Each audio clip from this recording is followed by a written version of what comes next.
हमारे लिए। This is from NCERT. ठीक है। ये क्वेश्चन हमारी एनसीईआरटी से है। और ऐसा ही कुछ डिजिट्स वाला क्वेश्चन आप पेपर में एक्सपेक्ट कर सकते हो। तो अब इस क्वेश्चन को करना कैसे है। तो जब भी ऐसा कुछ भी आएगा, and because it is linear polynomials, linear equations, और हमारे पास ये इक्वेशंस होंगी टू वेरिएबल्स में। So always think of two variables और always think of one variable जो इस पूरे क्वेश्चन को रिप्रेजेंट करेगा। और वो वेरिएबल क्या होगा। आपने मान लिया कि हमें एक्स लेना है, ठीक है, समझ में आ गया, लेकिन एक्स शो क्या करेगा। नंबर को शो करेगा। आपने कहा एक नंबर एक्स है, चलो मान लिया। उसके बाद क्या। How can we find relationship, या उस एक्स को हम इक्वेशंस में कैसे कन्वर्ट कर सकते हैं। तो उसमें लिखा हुआ है एक नंबर के ना दो डिजिट्स हैं। अ number consist of two digits, ये लिखा हुआ है। A number consist of two digits. तो अगर दो डिजिट्स हैं, आपने मान लिया एक डिजिट टेंस प्लेस पर एक्स है और यूनिट्स प्लेस पे वाई है। तो क्या लिखोगे। Digit let the digit at tens place be x, let the digit at units place be equal to y. इतना समझ में आ गया है। टेंस प्लेस को एक्स और यूनिट्स प्लेस को हमने वाई बोल दिया। ठीक है। अब क्या दिया हुआ है इन दोनों डिजिट्स के बारे में, बताओ। इन दोनों डिजिट्स के बारे में हमें क्या दिया हुआ है। पढ़ो क्या लिखा हुआ है। A number consist of two digits whose sum is 8।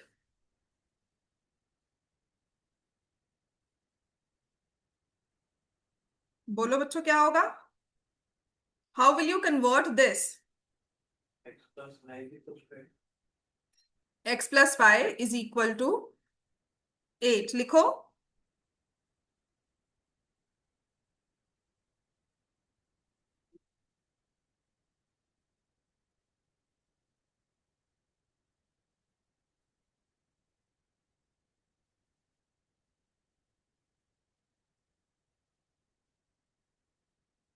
ठीक है ना, हमारे पास बन गया x plus y is equal to 8। अच्छा, नंबर कैसे फॉर्म करते हैं, आपको मैंने ये चीज सिखाई थी ना। आपको डिजिट्स दिए हुए नंबर फॉर्म करना है तो कैसे करोगे। मैं आपको दो डिजिट्स देती हूँ 4 और 5। ये दो के साथ नंबर फॉर्म करना है तो आप क्या बनाते हो। क्या बोला आपने। बोलो बोलो फिर से। 54 and 45, you said two words right, आपने दो नंबर्स बोले। 54 and 45। तो ये 40 का मतलब क्या हुआ। टेंस प्लेस वाला था, है ना।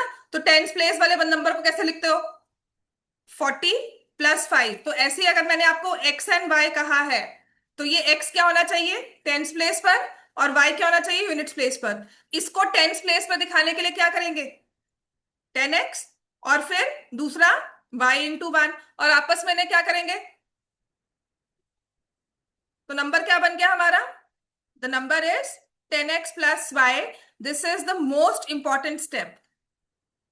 लिखो। हाँ ये बेटा लिखो, फिर इसको जब तक नहीं लिखोगे ना बेटा। मैं सच में बोलती हूँ, मैं बोलती ज्यादा हूँ बिकॉज तुम लोगों में मुझे वो लेवल ऑफ मोटिवेशन नहीं दिखता। आता है लीड बैक है हो जाएगा।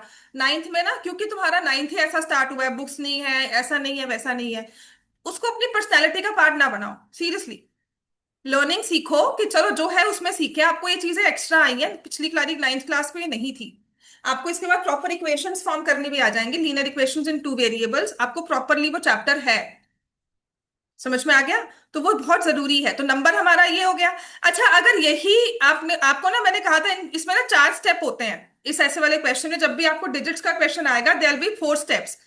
पहला स्टेप होगा आपने डिजिट को लिया टेंस प्लेस पर।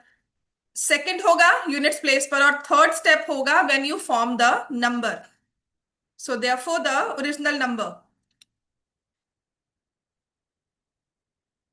therefore the original number is 10x + y। कम कम आ जाओ, इधर आ जाओ, कम। The number is 10x + y।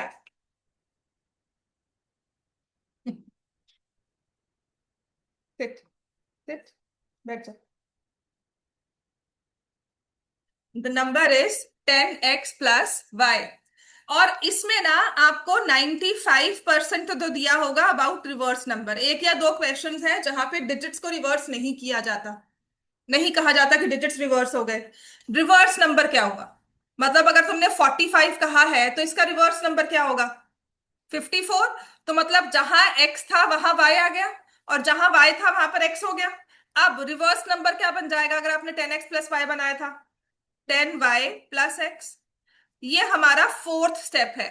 ये चार स्टेप्स लिख लेना जब भी आपको ऐसा क्वेश्चन दिखता है। उसके बाद now read the question again.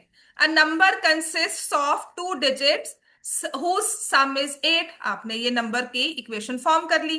If 18 is added to the number, now you have a clear idea 18 किसको ऐड कर रहे हो, किस में ऐड कर रहे हो 18? If 18 is added to the number, किस में ऐड कर रहे हो? 10x प्लस वाई में, या 10y प्लस x में, या x में, या y में? नंबर क्या है हमारा? 10x plus Y. कहते हैं कि अगर आपने 10x प्लस वाई में 18 ऐड कर दिया तो क्या हो जाएगा? Digits are reverse. Digits reverse का मतलब कौन सा नंबर बन गया? 10y plus x। तो इक्वेशंस आ गई आपके पास दो। ये बात समझ में आ गई? ठीक है। तो हमारे पास दिव्यम, क्लासेस मत मिस कर बेटा, आप टेस्ट के लिए भी नहीं आए थे। ठीक है। आपको मैं सच में यही एडवाइस करूंगी, आपने अगर काम किया हुआ है नहीं किया हुआ, देख टेस्ट जो है मैं कोई ऐसा तो ले नहीं रही हूँ कि बहुत मैं उसको कॉम्पिटिटिव बना रही हूँ। आपकी अंडरस्टैंडिंग है, जो नहीं समझ में आएगा मैं बैठी हूँ समझाने के लिए। पर अगर मिस कर दोगे ना क्लासेस, या टेस्ट ही मिस कर दोगे, जितना समझ सकते हो ना उतना भी समझ नहीं आएगा। अब रिस्पॉन्सिबिलिटी है, रिकॉर्डिंग सारी अपलोडेड है, कुछ भी ऐसा नहीं है जो नहीं अपलोड किया हुआ मैंने आज की क्लास के अलावा। ठीक है दिव्यम, राइट? सारा देखकर आपने कोशिश कर दिया 20th तक मुझसे सारा चैप्टर समझ लेना है आपने ये। और जो भी टेस्ट हुए हैं वो मुझे सॉल्व करके देने हैं। Okay ma'am. तो ये हमारे पास आ गया। मैंने y की वैल्यू 8 - x पुट कर दी। तो ये इक्वेशन क्या बन जाएगी? 10x plus 8। अब तो सॉल्व करो अपने आप। हाँ जी। अब क्यों देखना कि मैं क्या कर रही हूँ, तो सॉल्व करके मुझे फटाफट से x की वैल्यू निकाल कर दो। 80 - 10x प्लस x।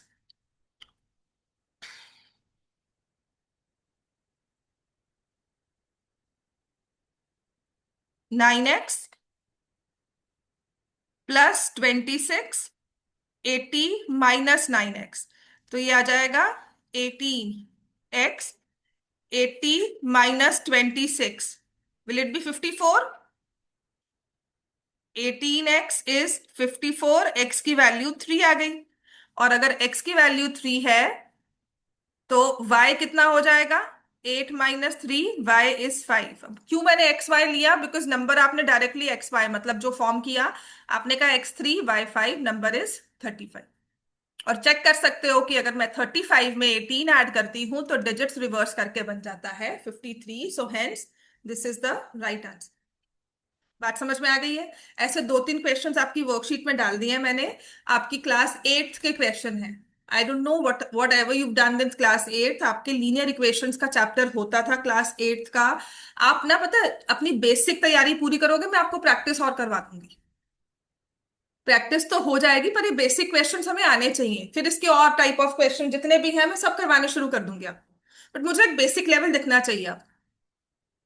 समझ में आ गई बात है? तो आज के होमवर्क में लिख लो, हम एल्जेब्रिक आइडेंटिटीज तो कर ही रहे थे, a+b whole square a-b whole square, वो सब हम कर लेंगे आगे, जितना भी हमारी एक्सरसाइज 2-3 है वो सब होमवर्क में लिखना है। प्लस चैप्टर 2 का एक्सरसाइज 2.1, एक्सरसाइज 2.2 इतना तो करके आए। मैंने आपको साथ में नोट्स भी शेयर दिए हैं। मैंने आपको नोट्स भी बनाकर दे दिया कि क्या क्या लिखा हुआ था। ट्राई रीडिंग देम ऑल्सो, उसको प्रिंट आउट करवा के रखो। आपको लगता है वो थोड़े से कुछ कम है, उसमें कुछ एडिशंस करनी है, तो please do let me know कि मैम ये भी ऐड कर दो, या ये नहीं लिखा आपने, या ये भी है, उसमें इनपुट दो। मेरी तरफ से तो मैंने अपनी अंडरस्टैंडिंग के हिसाब से जितना कॉन्सेप्ट को तोड़ के लिखना था सब लिख दिया। फिर भी आपको लगता है कि ये डिफिकल्ट है तो you let me know, I again change it. उसको और फिर चेंज कर देंगे। अपने पास रखोगे, समझोगे, तभी आगे हम नंबर ले पाएंगे। बात समझ में आ गई? प्लस अभी हमने चैप्टर 4 स्टार्ट किया है ना? हमने एल्जेब्रिक आइडेंटिटीज किया हुआ था, ये क्वेश्चन हो गया। इसके अलावा टेस्ट पेपर में कुछ और नहीं आता हो क्या था 15th क्वेश्चन? सबने लिख लिया? ये मैं इरेज कर रही हूँ।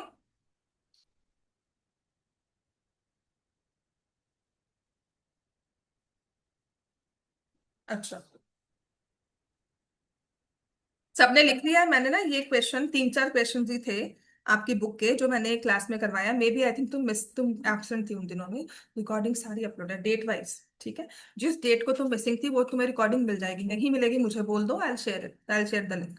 पर करना शुरू करो मेहनत अब, ठीक है। हो गया बच्चों ये सारा? अब हमारे पास नेक्स्ट क्वेश्चन था इसी में। Let p of x is equal to a x plus b. Divyam तुम्हारे ये पेपर में था। Q of x is equal to c x plus d be, two polynomials. मैंने आपको ये कहा था कि ये जो P ऑफ x है, Q ऑफ x है और ये y, इन सबको ना हम इंटरचेंजेबली यूज कर लेते हैं, ठीक है ना। जैसे स्कूल जाते हो स्कूल यूनिफॉर्म पहनते हो, पार्टी में जाओगे पार्टी ड्रेस पहनोगे, कैजुअल हो कुछ और पहनोगे, घर पे हो तो हम नाइट सूट पहनते हैं, है ना। तो वैसा ही अपनी ओकेजन के हिसाब से हम चीजों को सिलेक्ट करते हैं। P ऑफ x जब हम फंक्शंस की बात, पॉलिनोमियल्स की बात करते हैं। एफ ऑफ एक्स होता है जब हम फंक्शंस की बात करते हैं। वाई जब हम कोऑर्डिनेट सिस्टम में आते हैं। पर मतलब सबका एक ही है, हम तो वही है। समझ में आ गया? तो एज पर ओकेजन हमने ड्रेस किया। तो इन सब चीजों को आप ओकेजनली आप इंटरचेंजेबली यूज कर लेते हो। बात समझ में आ गया? सो linear polynomial is nothing but a linear equation in two variables, ठीक है। और इसके साथ भी हमें स्ट्रेट लाइन मिलती है और इसके साथ भी हमें स्ट्रेट लाइन मिलती है। बात समझ में आ गई? दोनों सेम चीजें ही हैं। अब ना आपको हमेशा ऐसा कुछ दिया होगा और इसके बारे में ना ए और बी निकालने के लिए कुछ ना कुछ इंफॉर्मेशन दी होगी।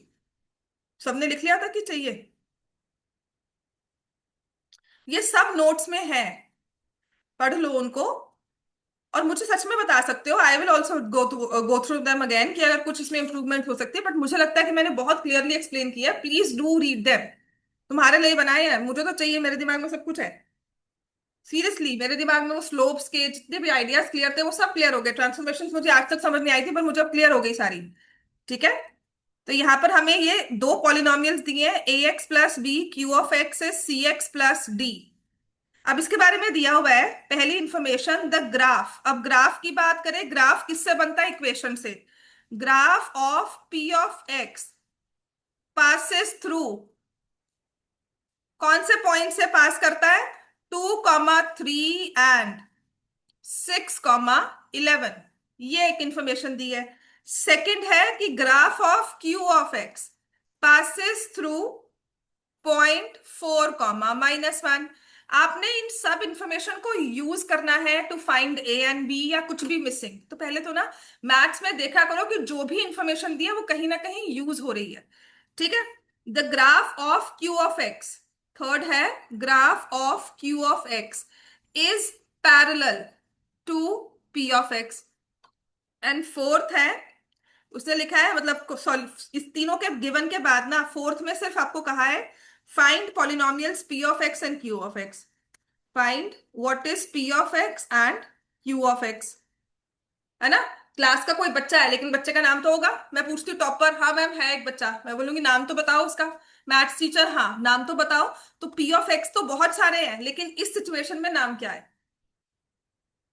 समझ में आ गई बात ये, ठीक है। Also find the coordinates of the point. Also find coordinates of point where these lines meet x axis। दोनों के x इंटरसेक्शंस, x एक्सिस के साथ इंटरसेक्शन निकालना है। तो हर एक चीज को एक एक करके पढ़ते हैं, है ना। Graph of p of x passes through 2,3 6,11। इसका मतलब क्या हुआ? इसको कैसे यूज करोगे कि एक ग्राफ है पी ऑफ एक्स का और पी ऑफ एक्स आपको क्या दिख रहा है? Linear polynomial. लीनियर पॉलिनोमियल का ग्राफ क्या होता है? क्या होता है ग्राफ लीनियर पॉलिनोमियल का? अभी भी लिखा था हमने। हाँ, स्ट्रेट लाइन बनती है। तो तुमने कहा चलो कोई स्ट्रेट लाइन है। अब इस स्ट्रेट लाइन पर दो पॉइंट्स हैं, 2,3 6,11। इन पॉइंट्स का लाइन के साथ क्या काम है? और ये तुम्हारा ए एक्स प्लस बी है, पी ऑफ एक्स। क्या काम है इन पॉइंट्स का लाइन के साथ? इसमें एक्स क्या है, पी ऑफ एक्स क्या है? और ये 2 3 6 11 कैसे यूज करोगे कि एक तुम्हारे पास पी ऑफ एक्स करके कोई ग्राफ है, कोई पॉलिनोमियल है which is a x plus b. तुमने कहा इसको ग्राफ बनाया तो ये 2 पॉइंट से पास कर रहा है, एक है 2 3 6 11। अच्छा, ये 2 3 पॉइंट्स जो होते हैं ये क्या होते हैं? मतलब कोई तो होगा ना कि टू क्या है। टू को क्या लेते हैं हम? X axis. थ्री को क्या लेते हैं? Y axis. ठीक है, तुम्हें समझ में आ गया ना कि ये एक्स है और ये वाई है, और ये एक्स है और ये वाई है। तो कॉमन निकालो। चीजों में कॉमन क्या है? P x equal to a x plus b में और इस एक्स वाई में कुछ तो कॉमन होगा। ये एक्स है और ये एक्स है, क्या ये सेम होते हैं? है ना? तो हमें क्या करना होगा कि अगर पॉइंट 2 3 से पास करता है, सिंस ग्राफ पासिस थ्रू, या p of x passes through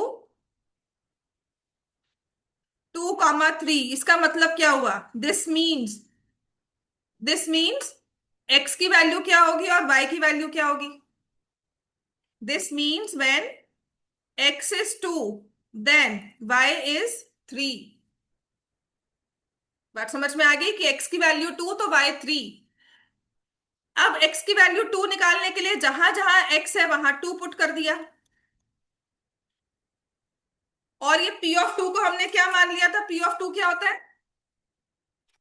P of two is basically bye, है ना? तो पी ऑफ टू क्या होगा कि जब पी एक्स 2 है वाई 3 है। हाँ जी।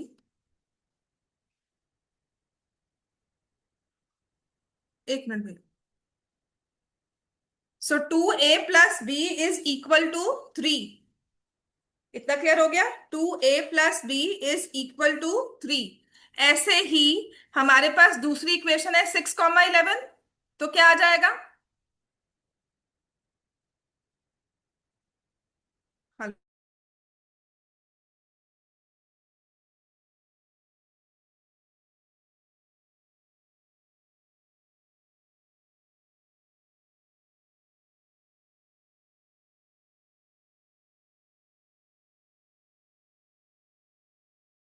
6 11 का बताओ क्या होगा जब y क्या है?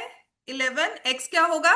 6 x 6 होगा, y 11 होगा, तो 11 इक्वल टू 6a + b।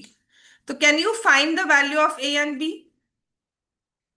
इसी के साथ आपको सेकंड पार्ट दिया हुआ है, उसको भी यूज करो कि graph of q of x passes through 4 - 1। अब दो इक्वेशन आ गई। 3 is equal to 2a + b, 11 is equal to 6a + b।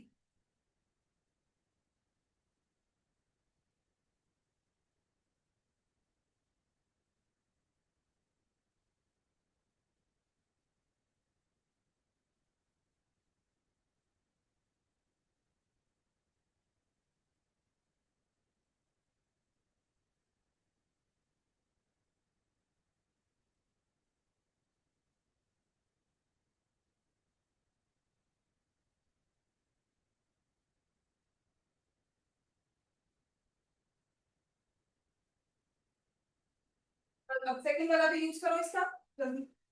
देखिए।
ए की वैल्यू क्या है बच्चों और बी की वैल्यू क्या है? What is value of a, what is value of b? नहीं सॉल्व हुआ? यहां से ए की वैल्यू निकालने के लिए क्या किया? 3 - 2a equal to b, 11 - 6a equal to b. So 3 - 2a equal to 11 - 6a, 4a equal to 8। बिल्कुल, ए की वैल्यू 2 है और बी की वैल्यू क्या है?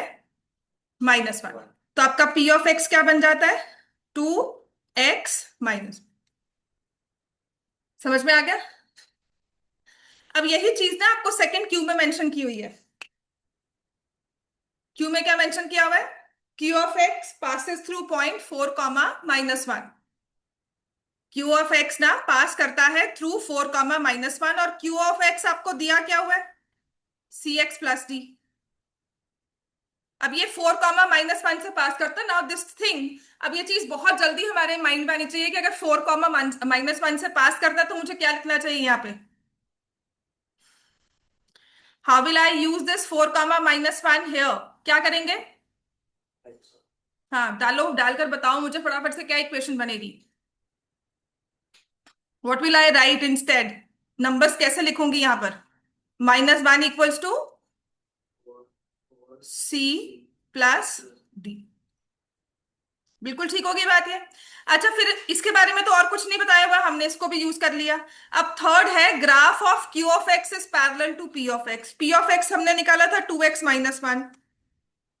कहते P ऑफ एक्स का ग्राफ पैरेलल है Q ऑफ एक्स पे, तो पैरेलल होता है तो क्या होता है? व्हेन लाइंस आर पैरेलल, हमने पढ़ा था क्या होता है लाइंस आर पैरेलल। देन कब होती है लाइंस पैरेलल? और लाइन पैरेलल होने से इक्वेशंस में क्या होता है? व्हेन लाइंस आर पैरेलल, याद है कि नहीं? Their slopes are equal. तो अगर P ऑफ एक्स मेरे पास था ax+b, Q ऑफ एक्स है CX+D। इन ग्राफ्स में, इक्वेशंस में P की स्लोप क्या है? a है ना, सबको पता है। और यहाँ पे Q की स्लोप क्या है? C। ठीक है ना? तो इसका मतलब तुम्हारे पास क्या आ गया? a की वैल्यू तुमने क्या निकाली थी? 2। तो इसका मतलब C की वैल्यू भी क्या है? अब C की वैल्यू तुम यहां पुट कर दोगे। -1 इक्वल टू 4 × 2 + D। D की वैल्यू क्या आ गई? सो Q ऑफ एक्स क्या बन गया? 2x+9। ठीक है? तो हर एक स्टेप लिखना है तो हम लिखेंगे सिंस, हाँ -9, 2x-9, very good. 2x-9।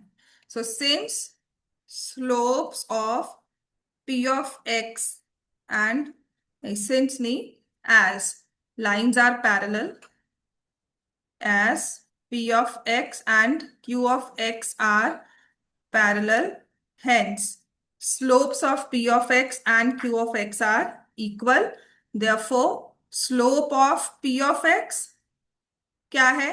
A which is equal to 2, therefore slope of Q of x is equal to C which is also equal to 2. So put this value in this equation. समझ में आ गया? तो आपके पास D आ गया, तो आपको अब P of x भी मिल गया which is 2x-1, Q of x मिल गया 2x-9।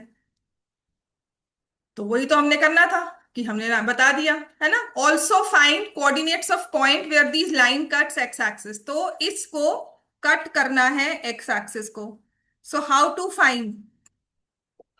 To find point on x axis क्या करेंगे? पॉइंट ऑन एक्स एक्सिस किस फॉर्म में होता है? x0।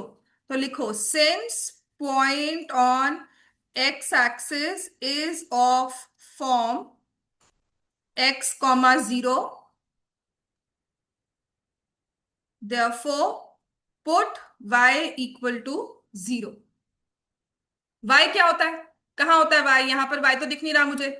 P of x equal to 2x-1 में मुझे y कहाँ दिख रहा है? y कहाँ लिखेंगे, ये मतलब y is equal to 2x-1। अब इसको जीरो लिखना है, 2x-1।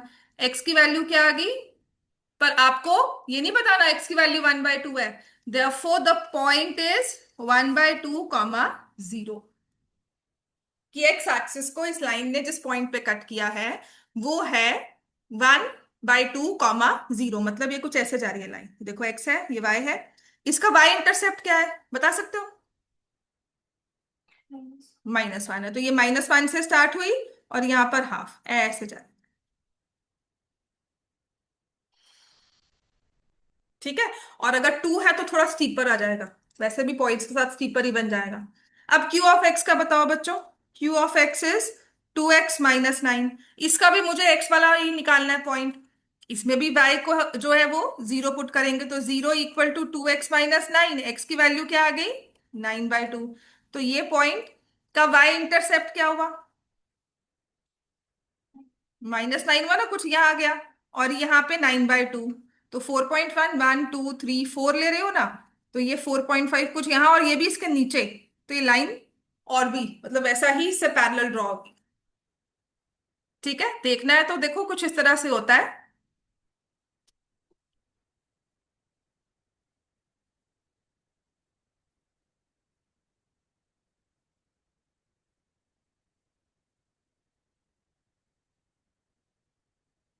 y is equal to 2x-1 थी, देखो लाइन बनी ना, कितने अच्छे से पॉइंट्स आ गए। ऐसे ही दूसरी है y is equal to 2x-9। Parallel हो रही है कि नहीं हो रही, बिल्कुल सेम। -9 पे यहाँ और यहाँ पर 4.5 पर। समझ में आ गया? Can you see the two lines are parallel? Can you feel them that they are parallel? जितना मर्जी इनको आगे पीछे ले जाए, हमेशा डिस्टेंस सेम ही अपीयर हो रहा है।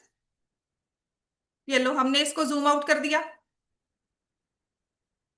तब भी वही पैरेलल दिख रही है। जूम इन कर दो, जितना मर्जी पास से देख लो, तब भी ये पैरेलल है। तो slopes are equal, lines are parallel. X intercept क्या है, वाई इंटरसेप्ट क्या है, उससे हमारे पास दो पॉइंट्स आ जाते हैं जिनसे हम प्रिसाइसली लाइंस को ड्रॉ कर सकते हैं। समझ में आ गया? अब इसी के साथ अगर देखो मैं y =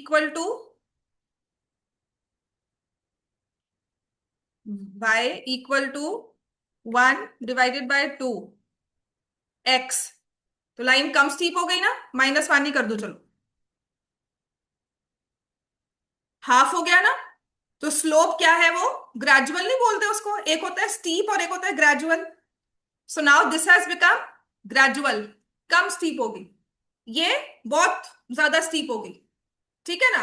अब यही से अगर मैं देखो स्लोप हल्की से चेंज कर देती हूँ, y is equal to 3x-1, क्या हो गया, और स्टीप हो गई।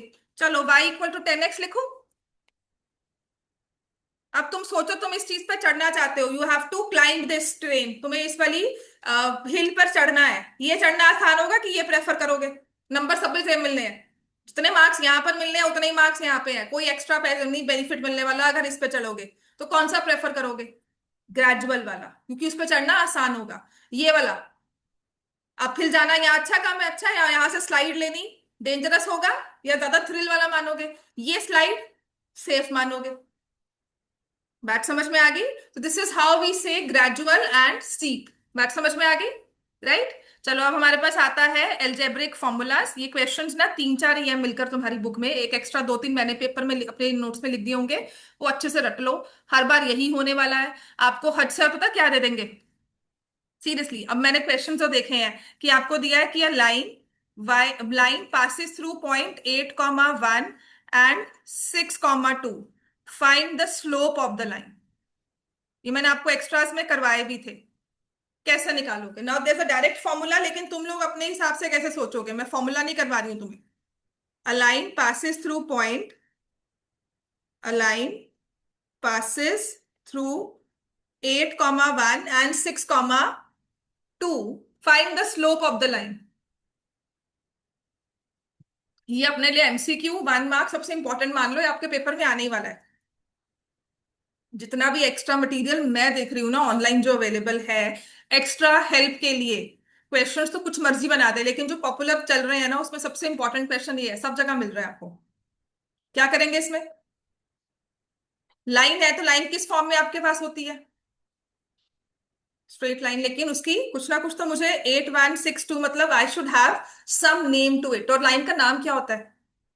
उसकी आइडेंटिफिकेशन क्या है लाइन की? हाँ, उसकी आइडेंटिटी है ये चीज, उसका नाम है। लाइन तो तुम बहुत सारी ड्रॉ कर रहे हो, लेकिन उसकी आइडेंटिटी क्या है? जो हमने लिखा y = ax + b, वो उसकी अपनी आइडेंटिटी है। ठीक है ना? अब इस चीज को 8,1 और 6,2 को कैसे यूज करोगे? क्या लिख? 8a + b, ठीक है। और ये वाला कैसे यूज करोगे? 2 = 6a + b। ए की वैल्यू निकालनी है। 1 - 8a = 2 - 6a, है ना? ठीक है बच्चों, तो ये आ जाएगा -2a = 1, ए की वैल्यू -1/2। अब मुझे और इस क्वेश्चन में ना -1/2 का मतलब क्या है? लाइन हैज अ ग्रोथ और डीके। लाइन शोज, ये वाली लाइन ग्रोथ शो करेगी या डीके शो करेगी? डीके शो करेगी, because slope is negative. Since A is negative, therefore there is linear decay. ये ऐसे जा रही है लाइन। समझ में आ गया? It shows linear decay, downward sloping है। समझ में आ गई ये चीज? अच्छा, ये ग्रेजुअल है या स्टीप है? Will you consider it gradual और steep? Gradual, it will be gradual. आराम से जा रही है ऐसे। बात समझ में आ गई है सबको? We understood it. चलो नेक्स्ट। अब पेन बेटा यहाँ से करिए, चलता है। Linear equations, sorry algebraic formula हम कर रहे थे, चलो लिखो। हमारे पास थे एल्जेब्रिक फॉर्मूले, और अब तक हमने किए थे a + b² a - b², then a + b × then x + a × x + b।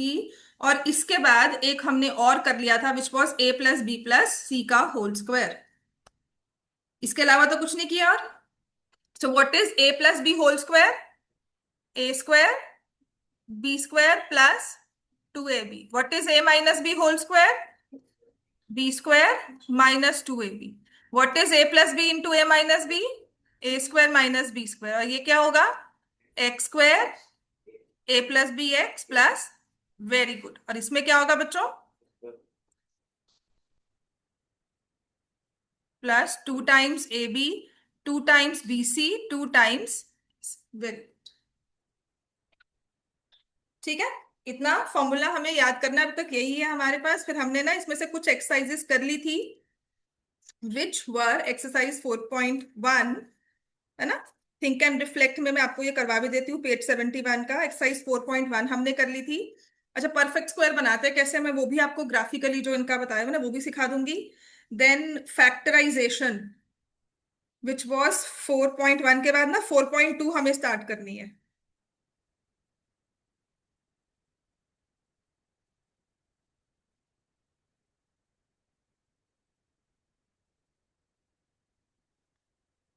फिर 4.3 करनी है।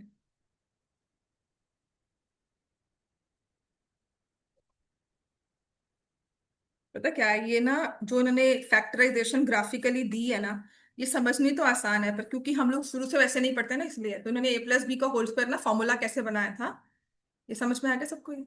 ठीक है। तो अगर थोड़ा सा इस चीज को समझना है, तो आपके पास एक स्क्वायर है, साइड इसकी ए मान ली, ठीक है। और एक दूसरा स्क्वायर है, आपने इसके साथ ही लगा दिया ये दूसरा स्क्वायर, ठीक है। कुछ है, ठीक है, इसकी साइड हमने बी मान। अब ये टोटल साइड क्या होगी?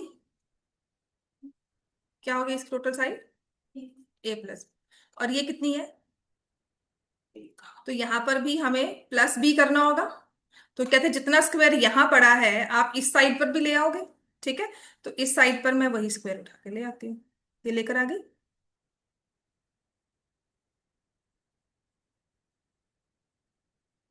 ठीक है। सो आई ब्रिंग इट हियर। तो तुम्हारे पास ये b आ गया, ये b आ गया, और ये भी a + b हो गया, ठीक है। अब कंप्लीट करना है स्क्वायर को। तो तुम यहां से इतना कंप्लीट कर दो, ठीक है, और ये कंप्लीट कर दो। तो ये तो कॉमन पोर्शन ही आ गया ना हमारा, ठीक है। तो अब हम सभी एरियाज को ऐड करते हैं, ठीक है। फॉर एग्जाम्पल,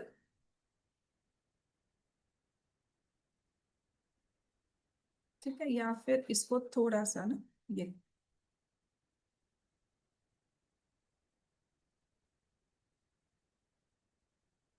ठीक है।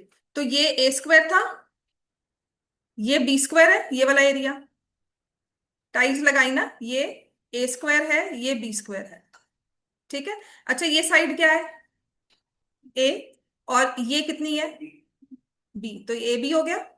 अच्छा, ये बी स्क्वायर ना, इन्होंने अब क्या किया, कहते हैं कि ए के साथ तो कंप्लीट करो, ये भी बी है और ये भी बी है, ये बी स्क्वायर हो गया। अब यहां पर आ जाओ, this was A, this was B, तो ये भी एरिया ए बी हो गया। अब इन चारों को ए प्लस बी, पूरे स्क्वायर का area A plus B whole square है। तो यहां से क्या बन गया, हमने ये ए स्क्वायर ऐड किया, ये बी स्क्वायर ऐड किया, और ए बी कितनी बार ऐड हुआ, कि मैंने आपको समझाया था कि एल्जेब्रिक फॉर्मूला क्या होते थे पहले, कंस्ट्रक्शंस में ज्योमेट्रिकल फिगर्स में यूज होते थे, तो हर एक चीज को उन्होंने ए प्लस बी होल स्क्वायर करके ना सारे ज्योमेट्रिकली देखे हुए हैं। बात समझ में आ गई है, this is how they constructed algebraically this formula A plus B whole square. बात समझ में आ गई, ये इसका ग्राफिकली रिप्रेजेंटेशन है, विजुअल रिप्रेजेंटेशन है, that how do you get to A B, कि मुझे, मैंने एक स्क्वायर लगाया, ठीक है, उसके साथ अगर मुझे दूसरा स्क्वायर लगाना है और इसको स्क्वायर बनाना है, तो मुझे कुछ इस तरह से लेना पड़ेगा, तो मुझे कितने एक्स्ट्रा इसमें एरियाज जोड़ने पड़े, ठीक है। तो मैंने एक तो टाइल ए की और ये बी की ली, यहां पर ये टाइल बी की और यहां से ए की ली, फिर ये बी और ये बी आ गया। बात समझ में आ गई कि मेरे पास ए और बी की टाइल्स ही अवेलेबल थी, तो मैं किस तरह से फिटिंग करूंगी, ये पीसीस को, हमारा जंबल जो होते हैं ना, मिसिंग पजल पीसीस, उनको जोड़ने वाला काम, ठीक है। तो I am skipping this part for the time being. अभी इसको छोड़कर सिर्फ क्वेश्चंस पे कंसंट्रेट करते हैं। तो हमारे फॉर्मूलाज हमें समझ में आ गए, तो एक्सरसाइज 4.2 निकाल लो। अभी के लिए इतना ही होगा, चलो क्विकली। एक्सरसाइज 4.2 से पहले वाले एग्जांपल्स हमने कर लिए थे सारे। 4.2 का एग्जांपल 5, उससे पहले page number 72। Have we done question 64 का स्क्वायर, 105 का स्क्वायर, 205 का स्क्वायर, ये तो कर लिया था ना, 2.1 है ना। पेज नंबर 72, एग्जाम्पल नंबर 5, क्या ये कर चुके हैं हम। Consider the algebraic expression x square plus 4x+4। आपको मैंने ए प्लस बी होल स्क्वायर का एक्सपेंशन सिखाया, पर कहते हैं कि अगर अब हमें एक्सपेंशन दिया हो, हमें वापस इस पे जाना है। So will try and observe the numbers, कि देखो एक नंबर एक्स है, उसका स्क्वायर किया हुआ है, फिर 4x दिया हुआ है और 4। अच्छा, 4 also happens to be a perfect square of 2, 4 also happens to be a perfect square of 2।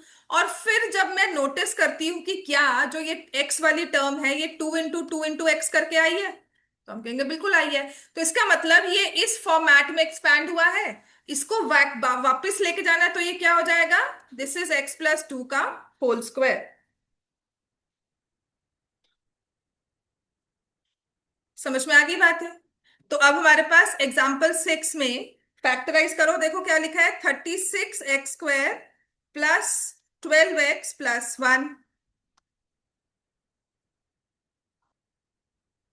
Numbers को देखना है, 36, 12, 1, कुछ दिख रहा है हमें, 36 क्या लिख सकते हैं, 6 का स्क्वायर लिख सकते हैं ना।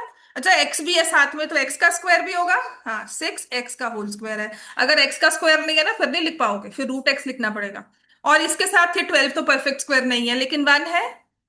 तो इमीडिएटली जब मुझे कहा जाए ना फैक्टराइज, तो मुझे देखना है कि क्या इसमें ए प्लस बी होल स्क्वायर लग सकता है, क्या इसमें ए माइनस बी होल स्क्वायर लग सकता है, ठीक है। तो 3 टर्म्स दिख रही हैं, तो सेंटर वाली टर्म देखो 12 आई है, तो क्या ये टर्म 2 × 6x × 1 है, तो हम कहेंगे बिल्कुल है। तो जब एग्जैक्टली ये इस क्राइटेरिया में फिट कर रही है, तो मैं इसको क्या लिखूंगी, कि जो पहला स्क्वायर वाली टर्म है और सेकंड स्क्वायर वाली को ऐड करो और होल का स्क्वायर कर दो। तो पहली स्क्वायर वाली टर्म कौन सी है, 6x, दूसरी स्क्वायर वाली टर्म कौन सी है, 1, तो इसको हमने स्क्वायर। बात समझ में आ गई? दिस इज 6x+1 का होल स्क्वायर। समझ में आ गया इतना सबको? एग्जाम्पल 7 पर आ जाओ आप।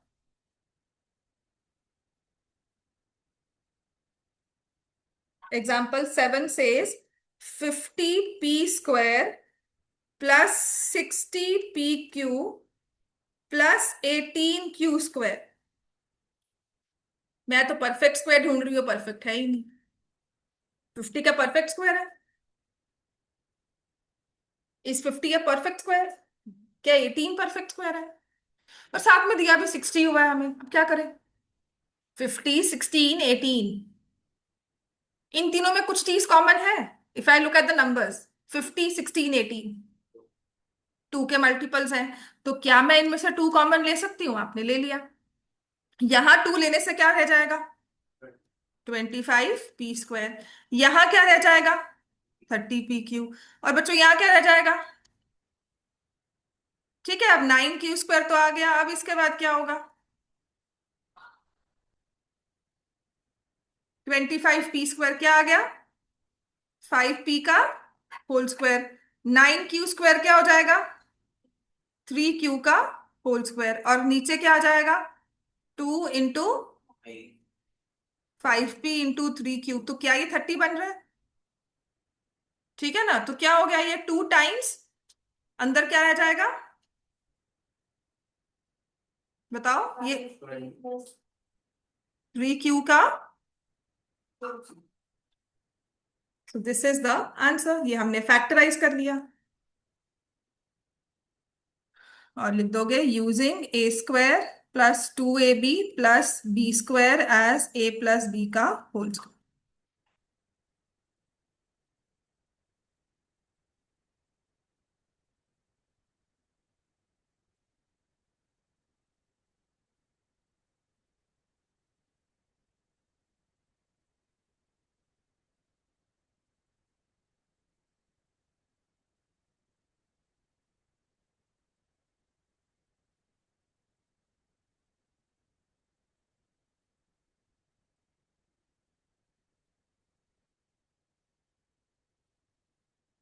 हो गया बच्चों? समझ में आ गई चीज ये? अब नेक्स्ट ऐसे ही आ जाओ। Think and reflect. If we replace. So अब एग्जाम्पल 8 में मैंने आपको वो सारा कुछ करवा दिया। एग्जाम्पल 8,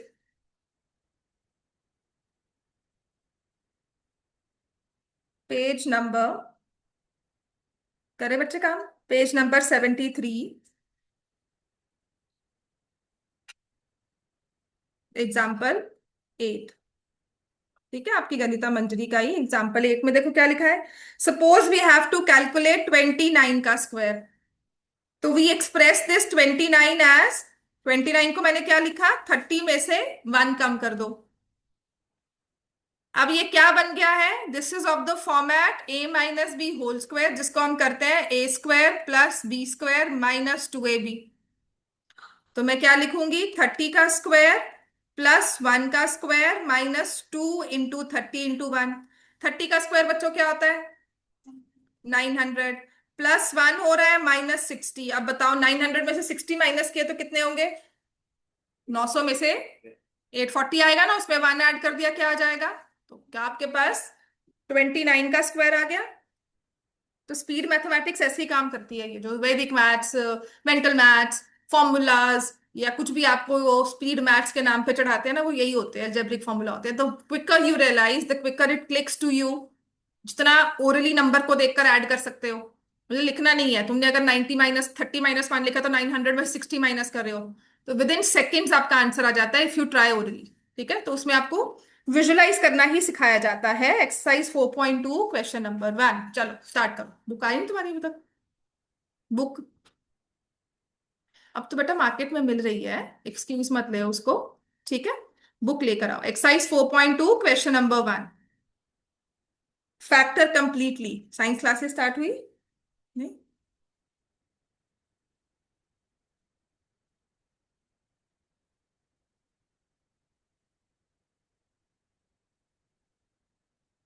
हमारा आज है 17, 18, 3 दिन क्लासेस और फिर ठीक है ना, मंडे से तो छुट्टियां शुरू है फिर। पर 3 दिन में ना काफी हद तक ये सिलेबस पूरा, इसका चैप्टर पूरा हो जाएगा। मैं इसकी वर्कशीट और चैप्टर 1 के क्वेश्चंस की प्रॉपर वर्कशीट विद कॉन्सेप्ट्स, ठीक है, छुट्टियों में शेयर करूंगी। थोड़ा बहुत 50% पढ़ लेना, थोड़ा बहुत अपने कॉन्सेप्ट्स पे वर्क करना, सिर्फ सिर्फ और सिर्फ एनसीईआरटी सॉल्व करनी है। इतना ही काम करके रखो, एक्स्ट्रास देखना आकर बहुत जल्दी हो जाएंगे फिर। ठीक है, तो ये क्या लिखोगे, दिस इज 3x का होल स्क्वायर। 16y मुझे दिख रहा है ये 4y का होल स्क्वायर। तो जब मैं इसको 2 × 3x × 4y लिख रही हूं तो मुझे 24xy मिल रहा है। So this is of the form a² + 2ab + b² जो कि क्या होता है a + b का होल स्क्वायर। तो इसमें क्या लिख देंगे, 3x + 4y का होल स्क्वायर। बात समझ में आ गई? ठीक है ना, सेकंड पार्ट स्टार्ट कर दो। 4s² +20st +25t², this is the second part. अगर सेकंड हो जाएगा तो आप थर्ड पार्ट स्टार्ट कर सकते हो। थर्ड पार्ट भी मैं लिख देती हूँ, 49x² +28xy +4y का होल जी, 2s +5t का होल स्क्वायर, बिल्कुल ठीक है। ये स्क्वायर हो गया, +2 × 2s × 5t है, और ये 5t का होल स्क्वायर। तो ये मुझे दिख रहा है 7x का होल स्क्वायर 2y का होल स्क्वायर +2 × 7x × 2y, तो 7x +2y का होल स्क्वायर। नहीं बेटा, फॉर्मूलाज के साथ लिखना, स्टेप बनाकर लिखना। अगर तो आपको एमसीक्यू फॉर्म में आए सीधा लिखना, लेकिन अगर 2 नंबर के लिए भी आता है ना तो यूजिंग आइडेंटिटी जरूर लिखना कि कौन सी यूज कर रहे हैं। ऐसे कम चांसेस है कि हम इस डायरेक्ट क्वेश्चन आए, बिकॉज इस पे हमारे पास, बिकॉज पिछला चैप्टर ही है, हमारी पिछली वाली टर्म का ही है, तो इसमें कॉम्प्लिकेटेड वाले क्वेश्चन ही आएंगे जो कि है क्यूब के फॉर्मूलाज। ठीक है, तो वो वाले क्वेश्चंस मैं आपको सारे करवाऊंगी। समझ में आ गया ना? तो फोर्थ पार्ट देखें। अब फोर्थ पार्ट में उन्होंने क्या लिखा है, 64p² +32/3pq +4/9q²।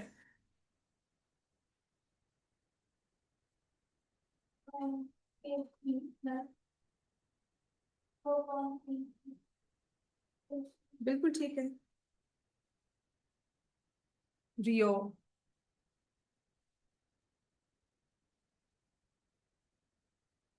समझ में आ गया? देखो फिफ्थ पार्ट में हमारे पास है 3a², इसमें ना स्टार लगा के दिया हुआ है कि नहीं आएगा।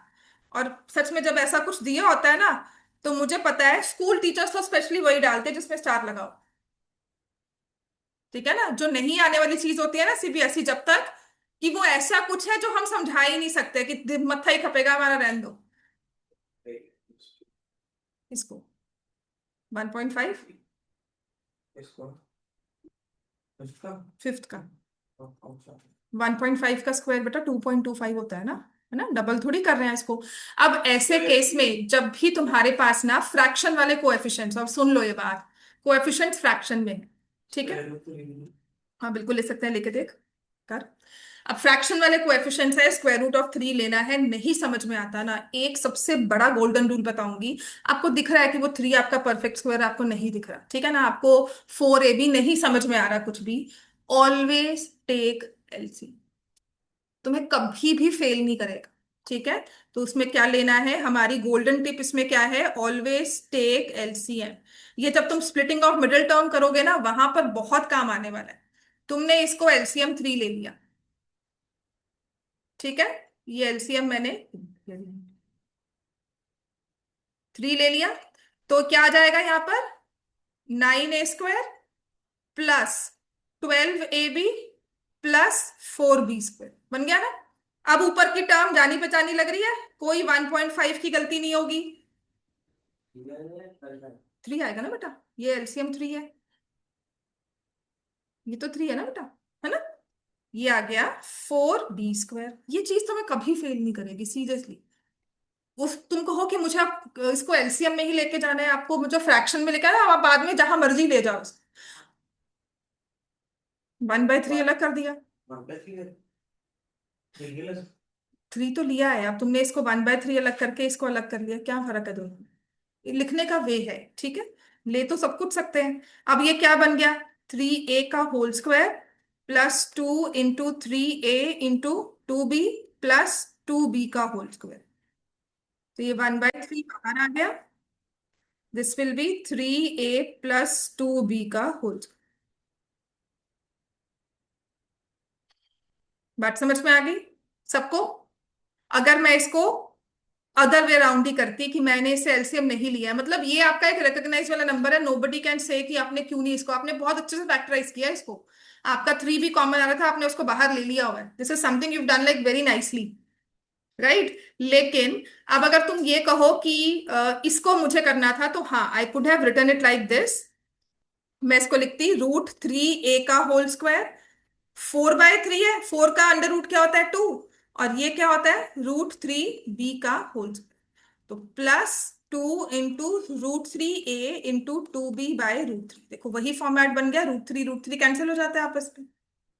ठीक है ना? फिर आप मुझे पूछोगे क्या मैम आंसर यही आएगा? बिल्कुल आएगा। अब तुम इसको क्या लिखोगे, √3a प्लस 2b/√3 का होल स्क्वायर है। अब तुम एलसीएम पहले लो या बाद में लो। अगर एलसीएम लिया तो ये 3a प्लस 2b, नीचे √3। ये रैशनल नंबर्स हमें आते हैं ना, वो जो मैंने 15 दिन लगाए थे आपके रैशनल्स के, वो इन चीजों में कंफर्टेबल होने के लिए लगाए थे, है ना? तो आपने इसको लिख दिया ना, 3a प्लस 2b का होल स्क्वायर, और नीचे √3 भी है उसका भी स्क्वायर। बताओ क्या फर्क है दोनों में? ये बहुत अच्छी फॉर्म में फैक्टराइज किया हुआ है, उसमें √3 लिखा हुआ है। समझ में आ गया? This is the ideal form actually. ये हमारा एक आइडियल फॉर्म है ये। फिर हमारा कि √3 भी तो कॉमन आ सकता है, आप कहोगे हाँ बिल्कुल, तो फिर उसके बाद आप कॉमन लोगे, राइट। तो जब भी फ्रैक्शनल कोएफिशिएंट्स दिखते हैं फैक्टराइजेशन में, specially in splitting of middle term, तुम्हें नहीं समझ में आ रहा, तुम्हारा सबसे गोल्डन टिप जो मैं तुम्हें दे सकती हूँ ना, गोल्डन रूल जो हमारा है कि एलसीएम लो, तुम्हारे नंबर्स ना बड़े कंफर्टेबल वाले हो जाएंगे, और वो फैक्टराइज होगा ही होगा। बात समझ में आ गई? ऐसे ही हमारा 6th पार्ट है, क्विकली बस लास्ट क्वेश्चन है, बट 9th 10th वाले बच्चों, फिर आपकी क्लास स्टार्ट करती हूँ। 9/5s² plus 6sv plus 5v²। Either take √5। अब मुझे इतना तो समझ में आ गया, I take 5 here, 9s², 5 6 30sv plus 25v²। तो मैंने 1/5 तो कॉमन रखा, 3s का होल स्क्वायर, 5v का whole square plus 2 × 3s × 5v। 1/5 3s plus 5v का होल स्क्वायर। समझ में आ गया? And please do it using a² plus b² plus 2ab as a plus b whole square. ये लिखना, इसका एक नंबर है, इसका आधा नंबर या एक नंबर होगा लिखने का। ठीक है ना? नहीं लिखोगे नंबर कट जाएंगे। तो कल ना हम इसमें एक्सरसाइजेस पूरी कर लेंगे इसकी जो हमारी रहती है। उसके बाद अगर हुआ तो क्यूब के फॉर्मूलाज को ना सॉल्व करना शुरू कर देंगे। ठीक होगी बात ये?